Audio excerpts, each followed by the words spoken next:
Ujambo mpenzi mtazamaji na karibu katika kipindi chetu cha neno la neema. Kwa majina yangu ni Bishop Michael Wanderi kutoka kanisa la Christian Foundation Fellowship hapa mjini Kiambu. Ninakuletea hili neno ambalo ni la kukujenga.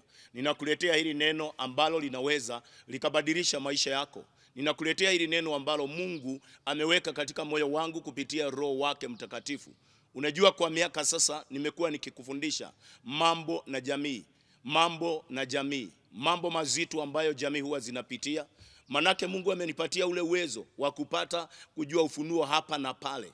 Na leo hii ningetaka nikuletee hili neno ambalo linaweza likawa na msaada katika jamii yako. Labda umekuwa ukipitia katika hali nzito katika maisha. Wengine wanauliza ya kwamba mbona ni mimi tu ambayo ninapitia katika hali ambayo ni nzito. Vizuri, ni vyema kupata nafasi ya kuangalia kama ni maneno ambayo yalisemwa kinyume na maisha yako. Kuna mambo ambayo huwa tunaita verbal curses, na ndio leo nitapata nafasi ya kukufundisha verbal curses na vile ambavyo tunaweza tukaziondoa katika maisha yetu ama juu ya watoto wetu. Jinsi ambavyo tunaweza tukaziondoa verbal curses ama laana za kutamkiwa katika kazi ya mikono yetu. Nimeweza kutafuta katika neno na nikakuta ya kwamba familia nyingi, watu wengi walipitia katika hali nzito. Unaona, mtu anaamka asubuhi kuenda kazini, lakini kwa miaka yote hakuna kitu anaweza akaonyesha ya kwamba hii ndio niliweza kufanyia kazi. Hata wengine wanaweza wakawa wamefanya kazi kwa miaka mingi. Kama mtu mmoja aliniambia ya kwamba amefanya kazi for the last 32 years.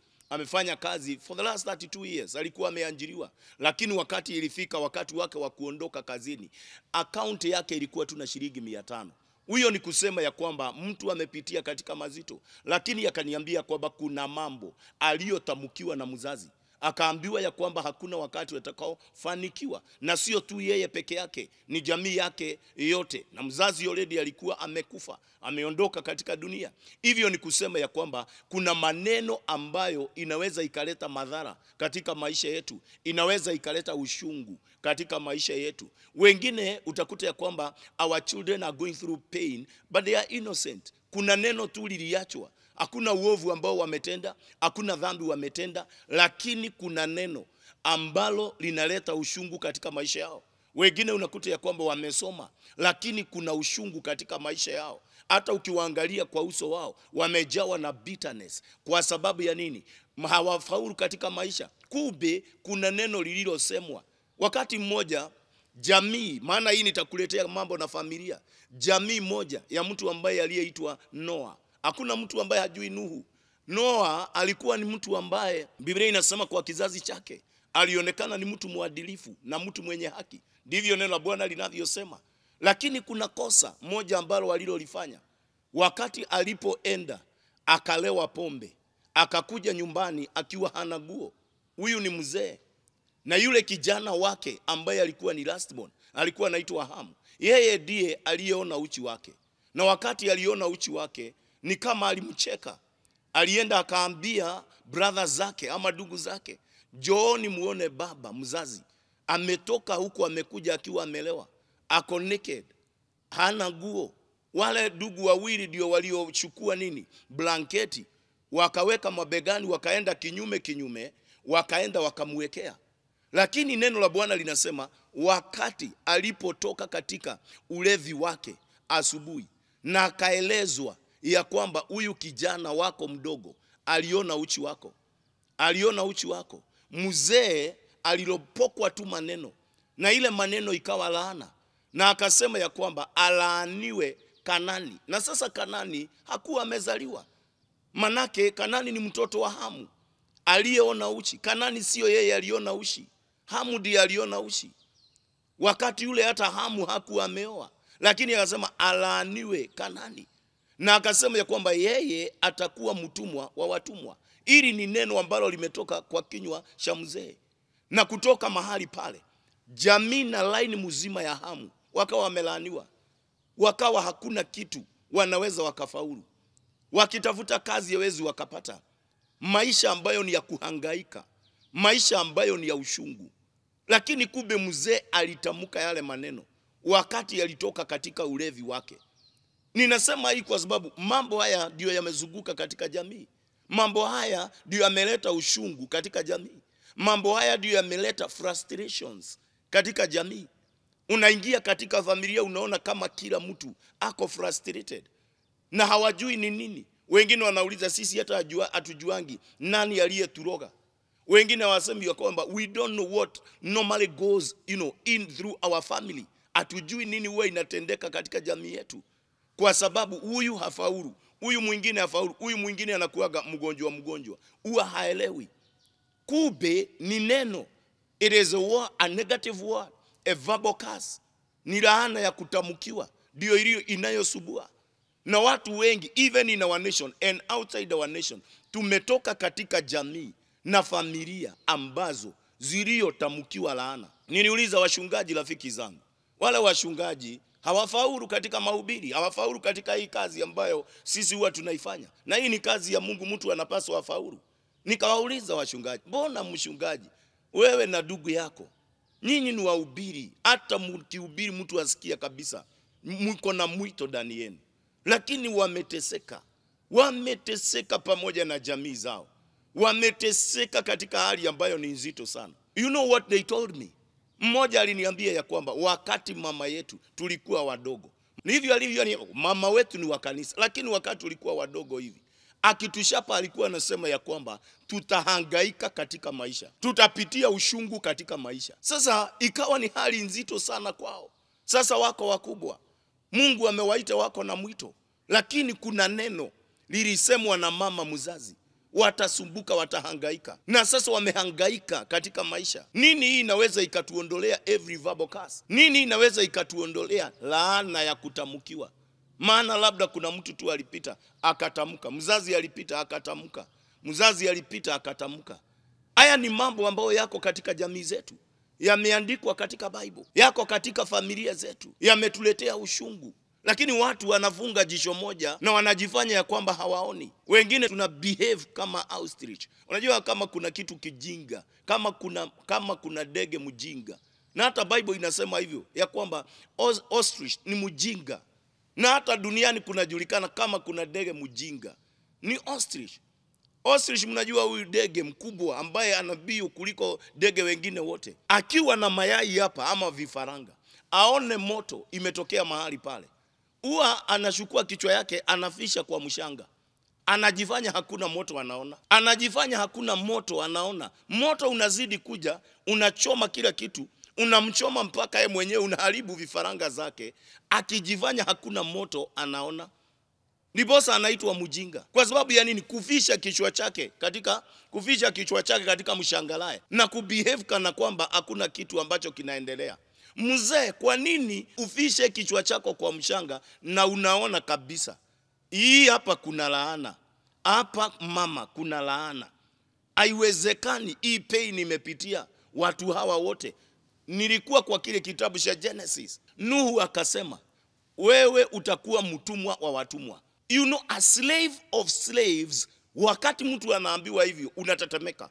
Unasikia mpaka damu inasisimuka. Unasikia nywele zako zimesimama. Mtumwa wa watumwa. Hata afadhali uambiwe utakuwa mtumwa, kwa sababu hapo at least mtumwa anaweza akafanikiwa kwa jambo moja ama lingine. But a slave of slaves, huyo sasa amezidi ya kwamba yeye atakuwa mtumwa wa watumwa. Nani ninaongeresha siku hii ya leo? Njia ya kuvunja hizi laana ni wakati watu wanachukua vitu zao, mali. Hii huwa inavunjwa na mali, sio mambo mengine. Tumeijaribu kwa maombi, tumejaribu kwa kila kitu, lakini unakuta ya kwamba inakataa. Hii ndio mtu anachukua mali zake, anachukua utajiri wake, anachukua jasho yake, anaenda kwa madhabahu, anauliza Mungu, ni mpaka lini nitapitia shida hii? Ni mpaka lini nitapitia shida hii? Na hiyo ndio watu wengi hawana, ya kuenda kuuliza Mungu, kwa nini? Ni mpaka lini nitapitia katika hali hii? Watu wengi hawana hiyo jambo, and this is a secret. Hii ni siri, kwa sababu ufalme wa Mungu umejaa siri. Unachukua vitu zako, enda kwa madhabahu. Unachukua mali yako, enda kwa kanisa. Enda ujitolee ng'ombe yako mahali pale. Enda ujitolee buzi yako kama kafara, na useme ya kwamba hii ninajitolea kama dhabihu. Unachukua fungu lako la 10. Unachukua sadaka yako. Unaenda mahali pale. Unachukua kitu inaitwa dhabihu. Dhabihu ni kitu ambacho kinakugharimu. Ni kitu ambacho unajua ya kwamba sasa hii ni ya ushungu kabisa. Lakini nayo inaondoa ushungu wote katika maisha yako.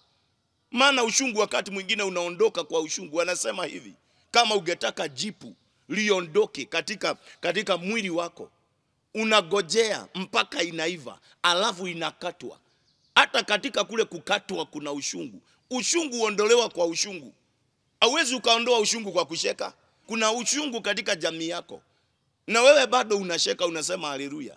Ushungu unaondolewa kwa ushungu. Kama jipu linaondolewa kwa kukatwa, na unakatwa, unawika, unasikia ushungu, unapiga duru, kwa sababu kuna ushungu umeingia, nayo haitarudi tena mahali pale. Uwezi ukaondoa ushungu in your family kwa kicheko. Uwezi ukaondoa ushungu kwa your family kwa wimbo. Ati unaimba wimbo ushungu uondoke. It is not possible. Uwezi ukaondoa ushungu, umepitia ushungu for 5 years, for 3 years. Yani for 30 years. Ushungu umepitia, na unasema ushungu utaondoa kwa kuimba wimbo. It is not possible. Mtu anachukua dhabihu, anachukua sadaka, anatafuta, anakuja kwa madhabahu, inavunjwa ile laana juu yake. Na leo hii katika jina la Yesu Kristo, dhabihu zote, sadaka zote, fungu la 10 ambao watu wanajitolea ni kuvunja laana, ni kuondoa verbal curses, laana za kutamkiwa, mpaka kurudi furaha katika maisha yako, mpaka kurudi kisheko katika watoto wako, ambao kwa miaka sasa hawajui furaha ni nini, hawajui kisheko ni nini, wanashidagwa kwa nini waliubwa, kwa nini waliza. Yani they regret why they are alive. Wana regret. Neno la Bwana linasema ya kwamba mtu mwingine ambao nitakao kuonyesha, ambao kwa maisha alisubuka. Lakini mwanzo kuna nambari nimekuwekea mahali pale. Tumia zile namba kwa ujasiri. Zingine ni M-Pesa, zingine ni till number. Zitumie. Wale ambao umeamuka leo hii, naongea juu ya verbal curses, laana ya kutamkiwa, na jinsi inavyoondolewa kwa ajili ya watu kujitolea dhabihu. That is my topic today. Breaking verbal curses. That is my topic. Nitaondoaje verbal curse ambayo imeleta pain, bitterness, struggle, sufferings in my life, na haiondoki. Watu wale wengine walika yangu wamebarikiwa, naona tu wanacheka, mimi ni huzuni. Ni kama kwangu kuliwekwa blanketi ya huzuni. Unakuta ya kwamba in your family baba yako hakufurahi, hata akikufa alikufa akiwa amekasirika. Maana hata wale walikuja kwa viewing of the body walisema ya kwamba mzee amekufa amekasirika huyu. Yani watu wenu wote wamepitia hiyo hali. Mpaka watu, it is notable in your village, not only in your family, that these people they go through stuff. Hawajui maisha. Naomba Mungu akakukomboe katika jina la Yesu Kristo. M-Pesa namba ambayo tunayoitumia ni 0721643538. Hiyo ni M-Pesa namba. Unajitolea dhabihu yako mahali pale. Na nimesema pain, ushungu haiwezi ikaondolewa kwa kicheko, kwa wimbo, inaondolewa kwa dhabihu, inaondolewa kwa sadaka. Till number ambayo tunayoitumia ni 55979. Hii ni ya wale tu ambao unasikia hii nimepitia katika hali nzito. This may not be for everybody. Hii sio tu ya watu wote. Kuna watu hawajui shida ni nini. Walizaliwa kwao wakakuta mali. Walizaliwa kwao wakakuta mambo yote wamewekewa. Walizaliwa kwao wakakuta ya kwamba hakuna laana. Wakakuta ya kwamba mambo yao ni mazuri. Wakakuta baba yao alikuwa ni mchungaji, mama yao pia alizaliwa akiwa mchungaji. Kuna pain, lakini wao wamezaliwa katika mambo mazuri. So this message may not be for everyone. Lakini ni ya wale tu ambao wanasikia kwetu kuna kuaga na laana fulani. Kwetu kuna laana. Na kuna signs za laana. Kuna signs za laana. Haiwezi ikawa sahi ukiwa mkubwa umeanza kuwa na patches. Umeanza kuwa na patches za white. Patches za white kila mahali. Na unasema ya kwamba hakuna laana kwenu. Kuna laana. Haiwezi ikawa sahi memory imeanza kupotea na uko 30 years memory inapotea, inaenda wapi? Haiwezi ikasema, ningetaka unisikize, haiwezi ikasema ya kwamba wewe uko 20 years na mifupa yako, nguvu ya mifupa yako haiwezi ikainua mtungi kibuyu ya lita 5. Haiwezi ukainua. So chupa ya soda ukishika, mikono inatetemeka hivi, na hujawahi kunywa pombe. Hujawahi kunywa pombe, lakini mikono inatetemeka na chupa. Kikombe ya chai huwezi ukashika vizuri, unashika na mikono mbili. There is a curse. Na mwisho wake huwa inapeleka watu kaburini. Watu wanauliza, huwa ninaombea watu lini? Every Monday saa 4, kila siku ya Monday saa 4 mpaka saa 6 hapa kanisani CFF Kiambu. Ndio ninaombea watu healing and deliverance, kuondoa mambo haya. Hii ndio line Mungu alinipatia. Ningetaka usikie, manake kuna jamii nyingi ambazo zimeandikwa kwa Bible. Ningetaka tuende kwenye kile kitabu cha Jeremiah chapter 22 and verse 30. Tuende mahali pale tuone neno ambalo limesemwa ati iandikwe juu ya mtu huyu. Uone kuna mambo imeandikiwa jamii na mtu mmoja, ati iandikwe habari za mtu huyu. Ndivyo Biblia inavyosema. Iandikwe habari za mtu huyu, ya kwamba ahesabiwe hakuwa na watoto. Hiyo ni jambo la kwanza, ahesabiwe ya kwamba hakuwa na watoto. Number 2, imeandikwa kwenye kile kitabu cha Jeremiah 22 and verse 30. Mtu huyu pia aandikiwe hatafanikiwa siku zake zote. Siku zake zote, miaka yake yote hatafanikiwa. Mtu huyu aandikiwe ya kwamba watoto wake hawatafanikiwa milele, kwa sababu hakuna hata mmoja ataweza kuketi kwenye kiti cha utawala. Ndivyo neno la Bwana linavyosema. Is that not a curse? Je, si hiyo, is not that a verbal curse, laana ya kutamkiwa? Na kwanza inasemwa ya kwamba itoke sasa kutamkiwa, iandikwe. Ati mtu huyu aadikiwe ya kwamba hakuwa na watoto, na mtu huyu aadikiwe hatafanikiwa maisha yake yote. Aadikiwe hivyo. Huyu mtu ameandikiwa ati isemwe, aadikiwe ya kwamba he will remain childless, na hakuna mahali atakapoenenda. Hata mkimshukua mumpeleke mahali watu wengine wanafanikiwa, hatafanikiwa. Hata mumpeleke mahali watu wengine wanapewa vitu za bure, yeye hatafanikiwa milele. Ndivyo inavyosema, na ni Bible inavyosema. Ndio leo hii Mungu amenishagulia, na amenishagulia karibu hizi siku zote ambazo nitanena nawe juu ya curses, laana. Maana watu wengi wanasubuka. Sasa mtu huyo ataenda aje? Katika dunia hii anaonekana yuko na watoto. Katika dunia hii anaonekana ako na watoto, lakini ulimwengu wa rohoni unasema aadikiwe hana watoto. Utaniuliza nimejuaje? Maana inasema watoto wake dunia hii hawatafanikiwa milele, hawatafanikiwa milele. Ni huo mstari mmoja tu peke yake, Jeremiah 22 verses 30. Kwa hivyo utakuta ya kwamba ako na watoto, lakini anahesabiwa kuwa kama hana. Ana wana amezaa, anahesabiwa kama hana. Maana hata wao wana ni kama wamekufa. Yani ni kama tu wafu wanatembea. Maana kuna laana juu yao, hawafanikiwi katika jambo lolote. Wengine unasikia tumezaliwa tukiwa watu wangapi? 15, 14.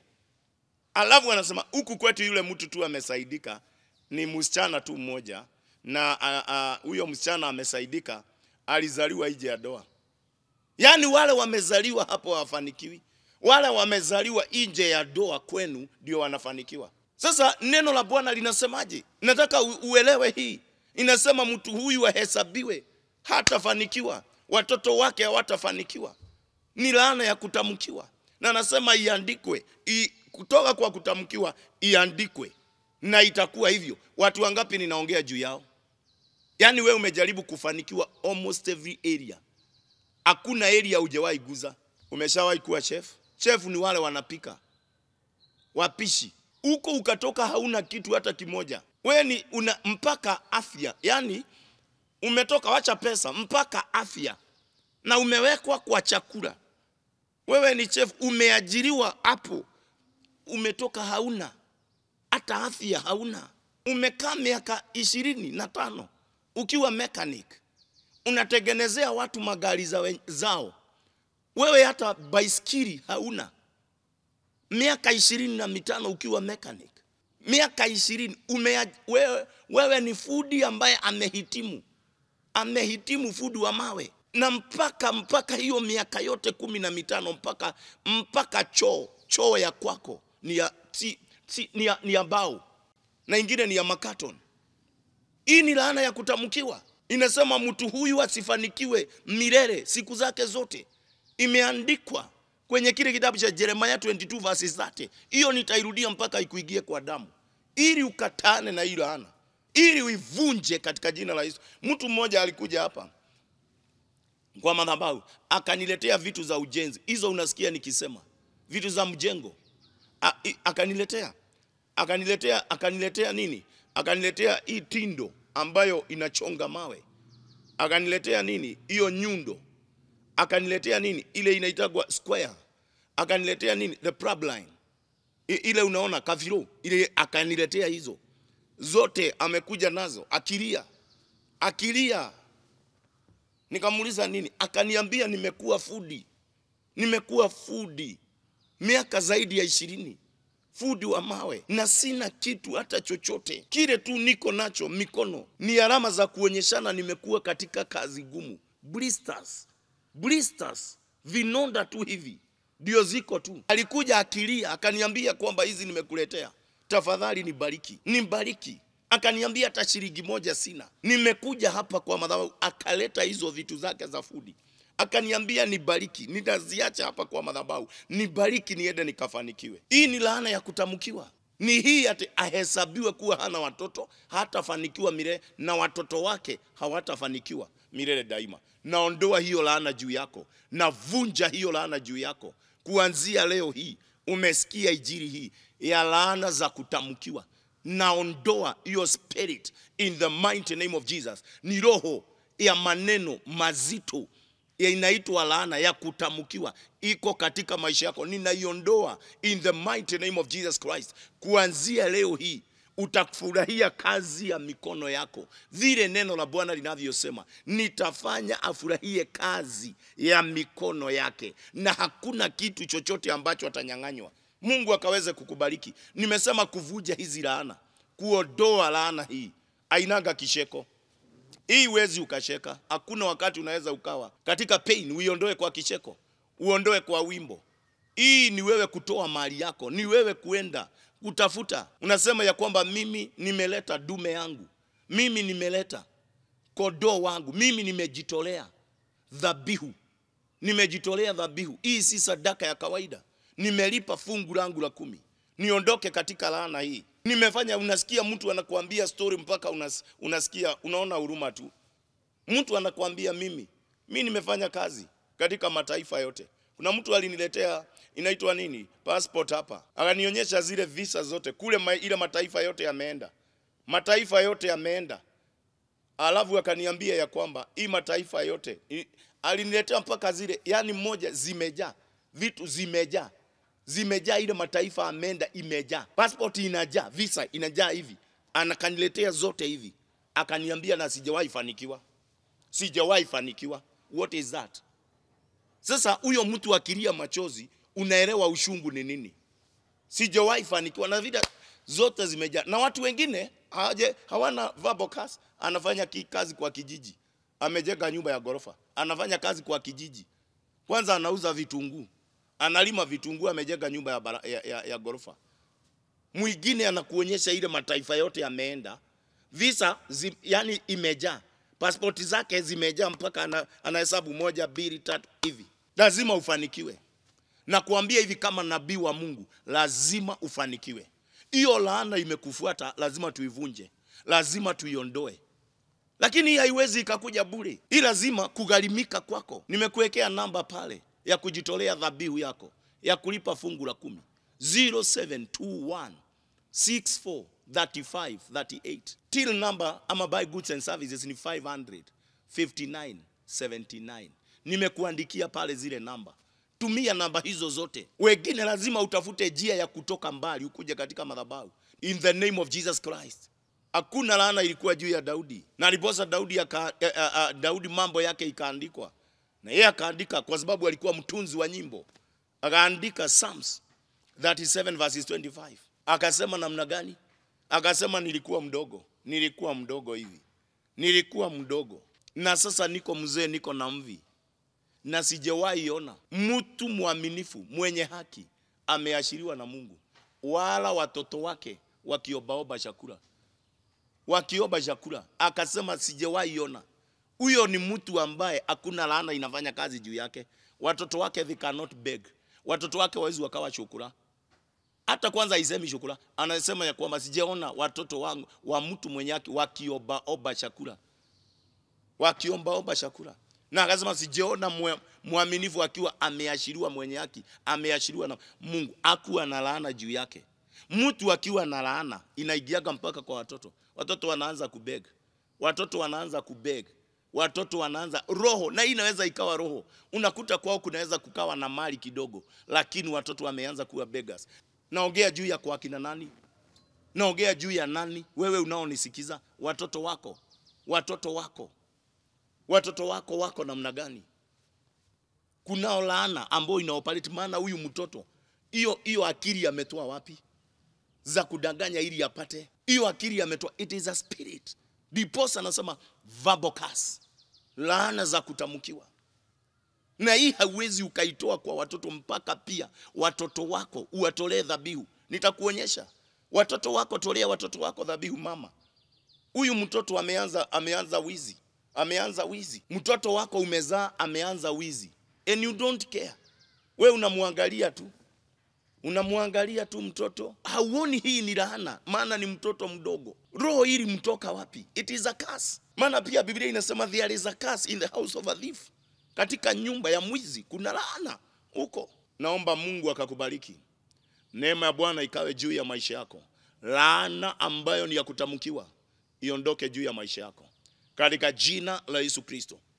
In the mighty name of Jesus. That which is causing pain, that which is causing frustration, that which is causing confusion katika maisha, that which is causing hali ambayo ni nzito in your life, lazima iondoke.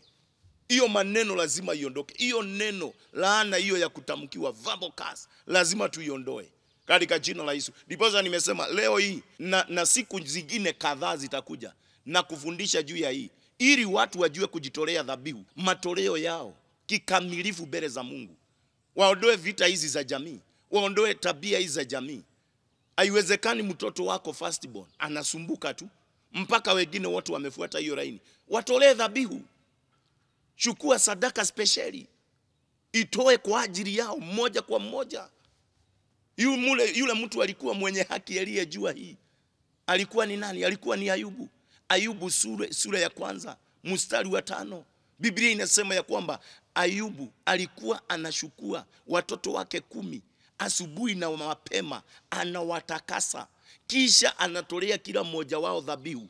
Maana alikuwa anasema wakati walikuwa wanasherehekea birthday zao uko nje, labda wamemlaani Mungu katika moyo, na wao watabaki wakiwa wamelaaniwa. Anawatakasa 10 of them, watoto 10, 10 of them anawatakasa mmoja kwa mmoja, mmoja kwa mmoja, mmoja kwa mmoja, mmoja kwa mmoja. Alafu anawatolea nini? Anawatolea dhabihu. Ndivyo Biblia inavyosema. Liangalia jamii yake isishikwe na laana. Nani atalida wasichana wake? Nani atalida vijana wavulana, vijana wasichana? Nani atalida maisha yake? Ataweka nini? A hedge of protection ya kiroho kupitia dhabihu zake kwa ajili ya maisha haya. Mungu aweze kuwabariki. May God bless you. Na kufundisha wale ambao umeingia tu saa na kufundisha juu ya verbal curses, laana ya kutamkiwa, and how to break them. Jinsi ambavyo ya kuvuja laana zile. Verbal curses, they are there. Watu wameshukulia maisha ya kijamii kama ni kitu cha kawaida. Kama ni kitu cha kawaida, lakini utagundua ya kwamba kuna watu wengi wamekuwa very keen and careful kutazama and to observe mambo ambayo yanaendelea kwa jamii, mambo ambayo yanaendelea kwa watoto ambao wamewazaa, mambo ambayo yanaendelea kwa wazazi. Unakuta ya kwamba watu wetu wengi wanakuwa affected na verbal curses, laana za kutamkiwa. Nitakuonyesha some of the signs in the Bible. Some of the signs in the Bible nitakuonyesha. Na hii itakushangaza kwa sababu hata mimi ilinishangaza kuona kuna watu ambao wameandikwa in the book of Psalms 109 and verse 6. Nataka tuangalie. Inaongea juu ya mtu ambaye amelaaniwa. Utajuaje ya kwamba familia hii kuna laana? Utajuaje ya kwamba kile ninapitia sio ushugu wa kawaida kama watu wale wengine? Sio frustrations za kawaida. Utajuaje ya kwamba familia yangu ni mambo mazito ambayo inahusiana na laana inapitia? Ya kwanza inasema hivi, ya kwamba wakati wowote utakuta kuna mtu ameinuliwa kinyume na maisha yako. Inasema let a wicked person stand against him. Unaona daima kuna mtu anakuaga wicked, anasimamaga kinyume na wewe. Kuna mtu anataka line yenu, kuna watu ambao unakuta ya kwamba katika line ya your grandfather, unakuta katika line ya grandmother, unakuta katika line ya baba yenu, unakuta line mzima daima kuna mtu alikuwa wanapigana na yeye. Unasikia ya kwamba huyo mtu ndiye amekupeleka kotini na ni mtu muovu. Kotini anaweza akapeana vitu, wengine kotini anaweza akahogana. Tunajua hogo ziko. Ni mtu ambaye anaweza akahogana kila mahali ili ufugwe, ili maisha yako yarudi chini. Inasema ya kwamba verse 6, Psalms 109 verse 6. Ukitaka kujua unakuta in that family kuna kuaga na makesi. Kuna kuaga na makesi. Ako na makesi kwa chief, ako na makesi kwa wazee wa nyumba 10, ako na makesi shuleni, ako na makesi, yani unakuta makesi kila mahali. It is a sign ya kwamba hapa kuna laana. Inasema ya kwamba wacha mtu wicked ainuke kinyume na wewe. Mtu ambaye hajali, kwanza anasemaga, akiangalia ukifungwa, anasemaga wacha afungwe. Hata unasikia wengine wakisema twende kotini, kwa sababu hata hii koti haikutengenezewa ng'ombe, ilitengenezewa watu. Ni mtu ambaye yuko mpaka tayari kukufa, a wicked person. Mtu ambaye anakunyang'anya shamba na akijua kabisa ni shamba anakunyang'anya. Amekuzungusha kotini miaka na miaka. Anakunyang'anya ng'ombe zako ukiona hivi na macho. Anakunyang'anya kila kitu. Unanyang'anywa mpaka unanyang'anywa mke. Na mpaka anaenda kotini. Anasema wewe ndio umemnyang'anya mke, na anajua kwa ukweli wewe ndio yani unanyang'anywa vitu, unanyang'anywa ng'ombe, unanyang'anywa shamba, unanyang'anywa mke, yani let a wicked person stand against him. That is what the Bible says. It is a sign.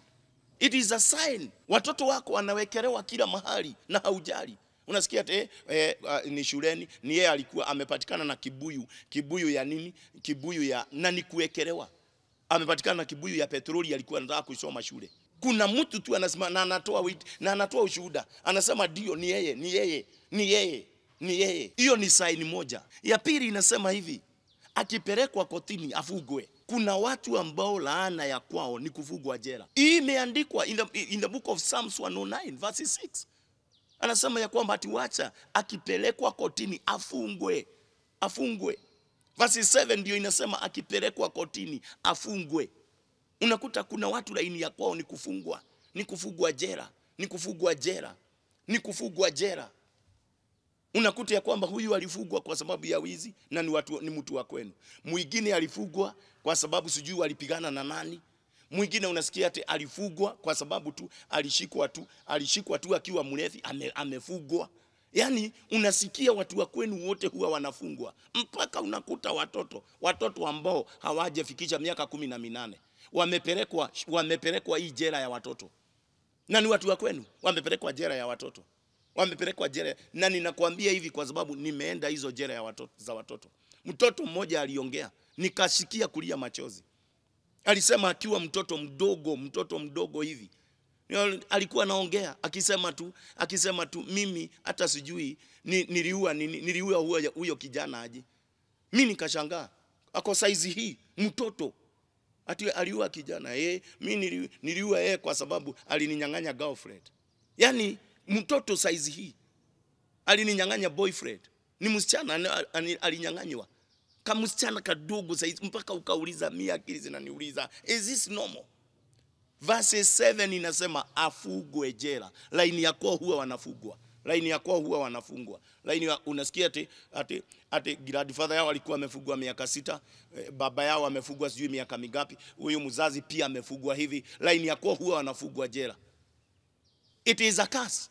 It is a verbal curse, inakula familia. Na nimekuambia njia ya kuiondoa lazima watu wajitolee dhabihu. That is for sure. Lazima watu wajitolee mali zao. Lazima mtu ajitolee vitu zake. Wacha tuangalie saa nyingine. Inasema nini? Inasema nazo siku zake ziwe chache. Wanakufaga wakiwa hawajafikisha miaka ambayo imeandikwa ati they shall see their children. Hawafikagi hiyo miaka ya kuona watoto wao. Hiyo ni verses 8. Ndio inasema ya kwamba wacha siku zake zikawe chache. Kwenu watu wanakufa, miaka ni michache sana. Unakuta ya kwamba wale ambao wamezikwa ni watoto wadogo. Watoto wadogo. It is a sign kuna laana ya kutamkiwa kwenu. Mazishi ya watoto wadogo. Mazishi ya young people. Unakuta ya kwamba wote hao wamekufa. Nimepeana ushuhuda juzi ya kwamba jinsi ambavyo nilienda kuzika na huku Moro nikaenda mazishi. Nikakuta ya kwamba nikaona kaburi nyingi na zingine kadhaa hapo zilikuwa tu na nini na maua ambayo ilikuwa ni fresh. Nikauliza mbona? Nikaambiwa ya kwamba huku kuna mambo hapa, huku kuna laana. Ni nini? Tumetamkiwa sijui na auntie. Hao wote ni watoto wadogo na wote ni wasichana. Hao wote. Hata huyo nilikuwa nimeenda kuzika msichana. Amemaliza tu university. Ameajiriwa tu term moja, amemaliza tu university, ameajiriwa term moja tu kufundisha. Ilikuwa ni jambo nzito. Huyu alikuwa ni mshirika wangu. Ilikuwa ni jambo mzito. Hii ni laana.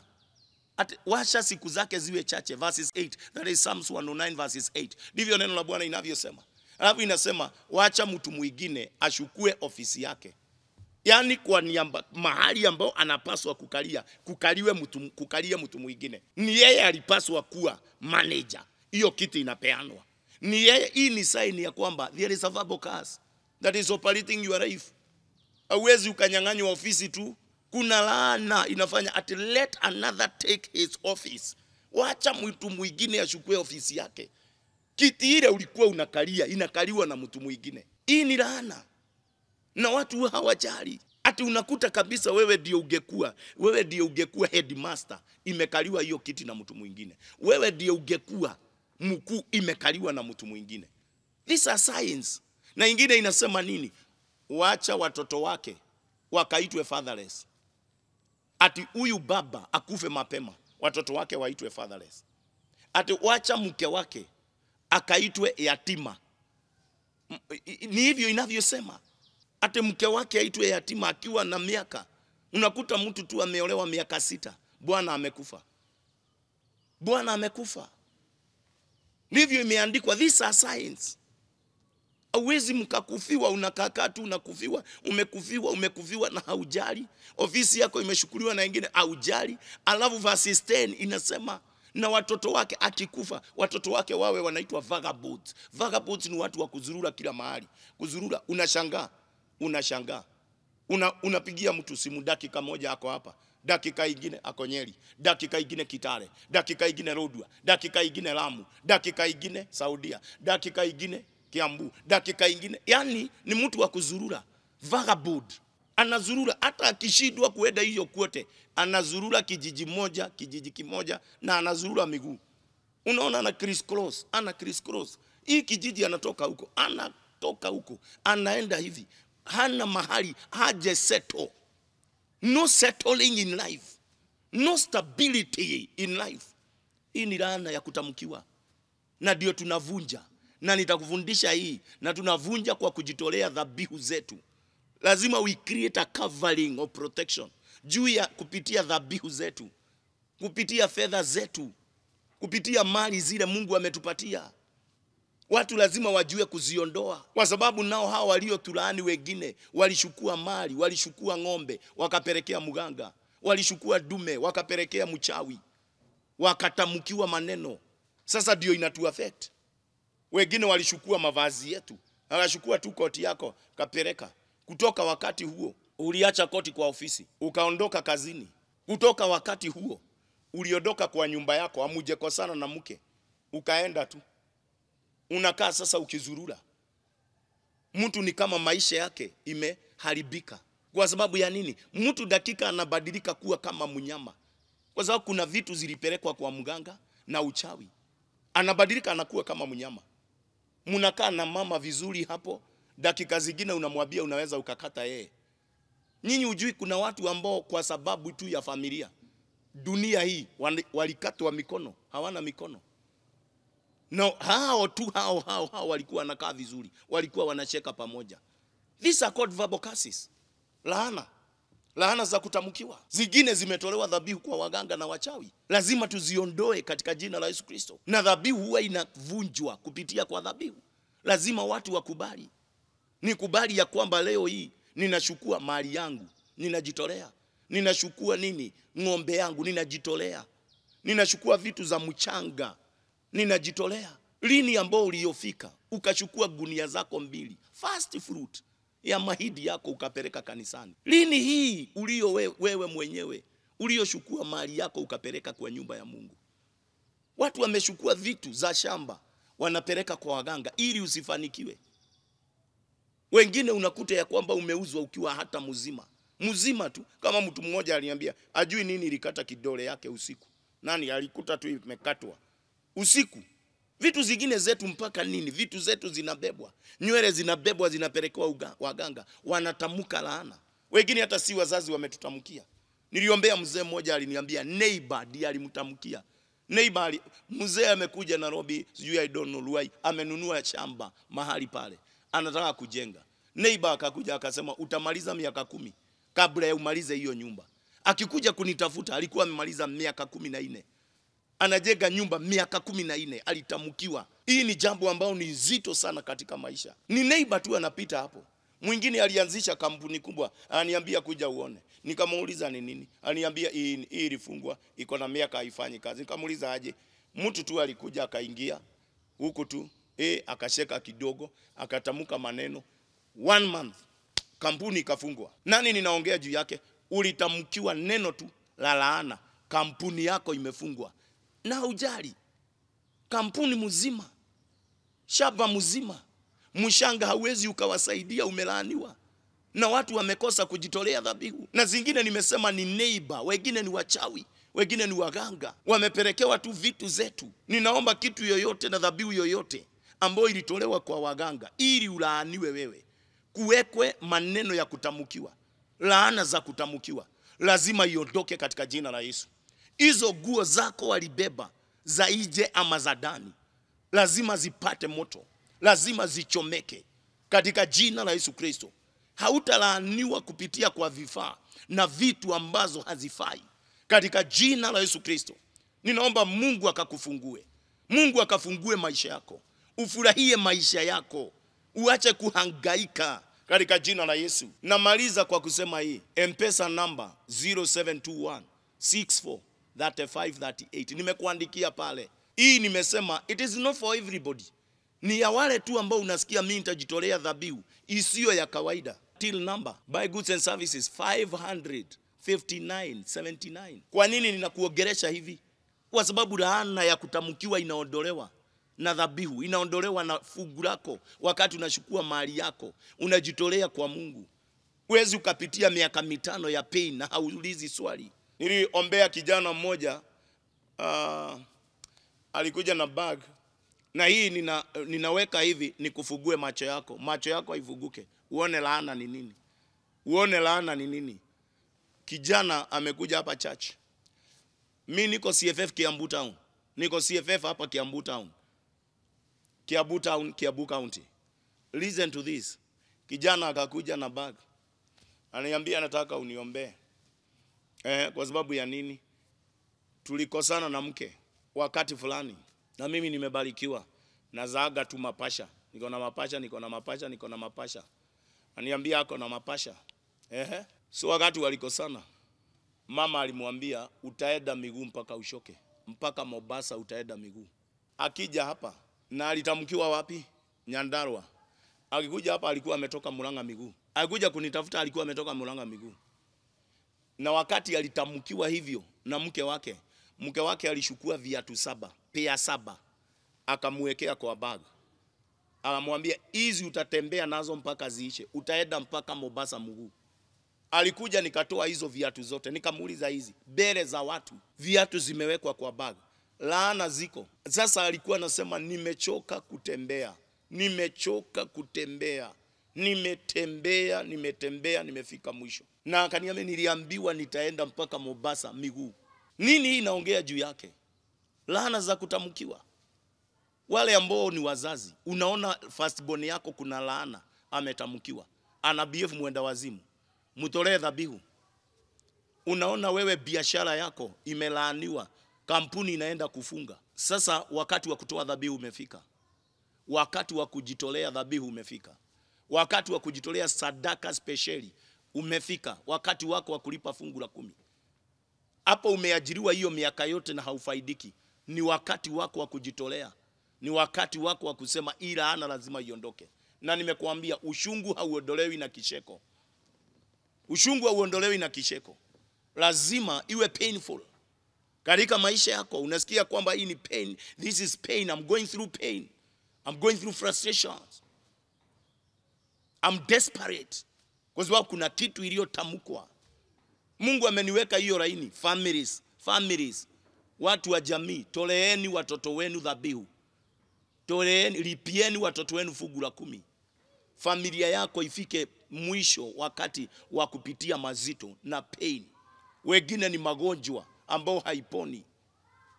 Mimi ninawaombea katika jina la Yesu Kristo ya kwamba neema ya Bwana itakuwa juu yako. Another sign ya umetamkiwa laana, nimesema Psalms 109 ni verses 11, inasema ya kwamba ushotwe mali yako. Kushotwa mali, unashotwa mali yako. Uliingia tu kwa karuni kidogo ya 10,000. Sasa imefika 500,000. Unashotwa vitu zako. Vitu zako ni kushotwa, zinashotwa. Uliingia tu kwa karuni kidogo tu 100,000. Sasa ni ng'ombe zako zinakujiwa. Wewe uone kwa Bible kuna mtu aliingia kwa Haruni, alikuwa mshugaji kama mimi, nabii kama mimi kwa Bible. Akakufa akiwa na deni. Mke wake akakuja kushoto, wakakuta hakuna kitu anaweza wakashota. Wakamwambia tunachukua watoto wako 2 vijana, tuende tukawafanye wakawe nini? Wakawe watumwa mpaka tujilipe deni. It is a curse, ni laana ya kutamkiwa. Naombea magonjwa yote ambayo yanaletwa na uchawi na uganga. Naombea maroho yote ambayo yanasababisha pain katika maisha yako, iondoke sasa katika jina la Yesu Kristo. Uwe ugonjwa wa kifafa, ni laana iliachwa juu yako, ninaiondoa sasa, ninaivunja katika jina la Yesu Kristo. Hiyo magonjwa mnaita cerebral palsy, ni laana imeachwa katika jina la Yesu Kristo. I break every negative word juu ya maisha yako katika jina la Yesu Kristo.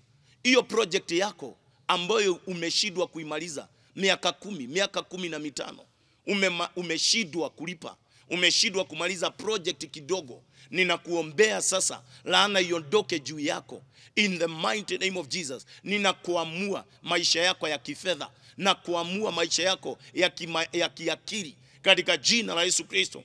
Wengine wanapitia ya kutamkiwa, laana ya kutamkiwa, magonjwa ya kutokwa na damu, magonjwa ya kisukari, diabetes, ninaiondoa kwa maisha yako katika jina la Yesu Kristo. Inua imani yako, Mungu anaponya watu sasa. Kuna watu ambao saa hii wanapona arthritis in the mighty name of Jesus. Wengine kibofu cha mkojo katika jina la Yesu Kristo, Mungu akawaponye. Wengine unapona kansa za kila aina katika jina la Yesu Kristo, ziondoke kwa maisha yako in the mighty name of Jesus Christ. Ninaomba kuanzia leo hii loss of memory, dementia iondoke katika jina la Yesu Kristo. Allergy na ugonjwa ambao ni wa ngozi uondoke sasa in the name of Jesus Christ. Magonjwa yote ambayo inasababishwa na laana ya kutamkiwa, ninaivunja, ninaiondoa kwa watoto wako katika jina la Yesu. Ninaiondoa kwako mama in the mighty name of Jesus Christ. Na ninaomba magonjwa yote ambayo ni ya mapavu yako ipone, TB iondoke in the name of Jesus Christ. Na ninaomba asma iondoke katika jina la Yesu Kristo. Ninaomba kuanzia leo moyo wako ukapone in the mighty name of Jesus Christ. kwa uwezo na kwa neema ya Bwana. Naomba uti wako wa mgongo ukapone in the mighty name of Jesus Christ. Wewe ambaye haukuweza kutembea, sasa amuka uanze kutembea in the mighty name of Jesus Christ. Ninaomba kila maina yote ya uvimbe iyeyuke kama mishumaa katika jina la Yesu Kristo. Ninatangaza uponyaji sasa juu ya kila mmoja ambao umenitazama. Wewe ambao umefimba miguu yako, Mungu akakuponye in the name of Jesus. Vinonda za kawaida na vinonda za tumbo ninaomba zikapone, zikauke, fibroids zikauke katika jina la Yesu Kristo. Ninatangaza healing and divine healing upon your life. Wewe mtoto apone katika jina la Yesu Kristo. Mzee ukapone in the name of Jesus Christ. Ninatangaza kuanzia siku hii ya leo chronic headaches iondoke katika jina la Yesu Kristo. Kuanzia leo hii ule ukimwi uondoke katika jina la Yesu Kristo. Virusi vile viondoke kwa damu yako in the mighty name of Jesus Christ. Uliambiwa ya kwamba macho itapotea. Ninatangaza nguvu zikarudi kwa macho yako in the name of Jesus Christ. Nguvu zikarudi kwa kusikia kwako in the mighty name of Jesus Christ. Ninatangaza hewa mzima kwa nyumba yako ijae uponyaji in the name of Jesus Christ. No more verbal curses in your life in the mighty name of Jesus. Amen. Mungu akawabariki. Neema ya Bwana ikawe juu ya maisha yako. Wewe ambaye hujiokoka, wewe kwenu mnakaa laana. Mulikataa Mungu nyinyi wote. Mpaka babu yako hakuenda kanisa. Hata mulimuzika nyinyi, hakuzikwa na pasta yeyote. Kuna watu ambao hawajui kanisa, walikataa Mungu. Mpaka mazishi ni wao tu wanazikananga. Hawajawahi ita mchungaji yeyote. Hawana mchungaji. Kwenu hamuna pasta. Hakuna pasta unaweza ukapigia umwambie niko kwa matatizo. Yaani nyinyi mnakaa maisha ya laana. Hamumupedi Mungu. Unapiganaga na mambo yote ya Mungu. Unapigana na ubatizo.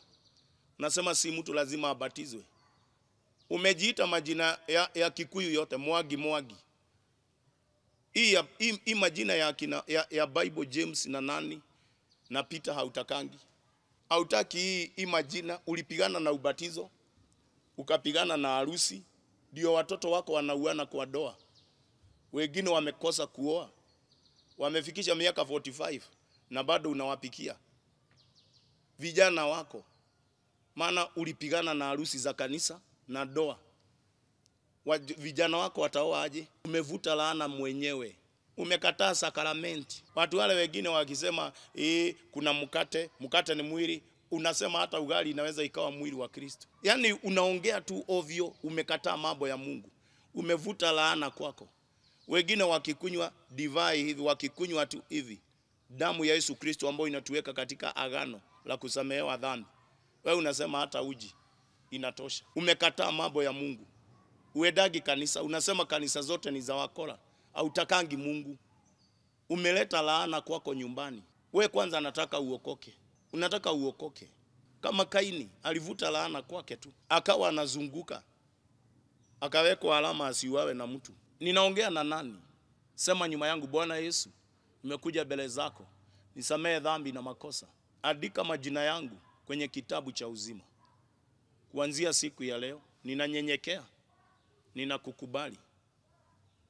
Niokoe, nibariki, niondolee laana. Amen. Mungu aweze kukubariki. Nitakuja kukufundisha watu hao wote ambao wanakaa maisha ambao walikataa Mungu. Wanaangalia nguvu zao za mwili na pesa zao. Nitakuja kukufundisha. Inaitagwa laini ya Nebukadneza. Akiwa mfalme alikataa Mungu akafanywa ng'ombe. Alifanywa ng'ombe. Alikaa msituni 7 years. Juu ya kukataa Mungu tu. Akalaaniwa 7 years. Mungu akubariki. Nimesema je ya kuvunja laana hizi. Kuondoa ushungu, frustrations. Maneno ya kutamkiwa ni kutoa dhabihu. Hii huwezi ukaimba wimbo. Laana haibiamgwi wimbo. Laana hakuna kicheko. Laana ni kutoa dhabihu. We mwenyewe unalipa fungu la 10. Laini ya kwenu hamweki vitu za damu, zinakufa zote. Kuku zinakufa, ng'ombe zinakufa, kila kitu. Hakuna kitu ya damu kwenu. Kwenu hakuna kitu ya damu. Hiyo ni kusema there is a curse. Lazima mujitolee vitu za damu. mujitolee ng'ombe yenu, kondoo moja, ununue ulete kwa madhabahu. Mungu akubariki. Naombea watu sasa. Nimekuambia, nimekuwekea nambari mahali pale kwa runinga yako, zitumie kwa ujasiri. Baba, katika jina la Yesu, ninaombea watu hawa wanajitolea dhabihu ya kuondoa laana kwa firstborn zao, kwa lastborn zao. Na waombea Bwana, wanaondoa laana kwa makampuni zao, kwa mabiashara zao. Wamefanya kazi hawafanikiwi. Sasa kuanzia leo hii, wanapolipa fungu la 10 na kujitolea dhabihu, naomba katika jina la Yesu wapate mwanzo mpya. New beginning. I declare new beginning ya kifedha, maisha yasiyo ya kawaida. Katika jina la Yesu tumeomba na kuamini. Amen. May God bless you. Neema ya Bwana ikawe juu yako. Watu wanauliza naombeanga watu lini? Monday, kesho saa 4 mpaka saa 6.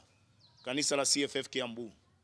Mungu aweze kuwabariki mara tena. Kwa majina yangu ni Bishop Michael Wanderi kutoka kanisa la Christian Foundation Fellowship hapa mjini Kiambu, ama kanisa la CFF Kiambu Town.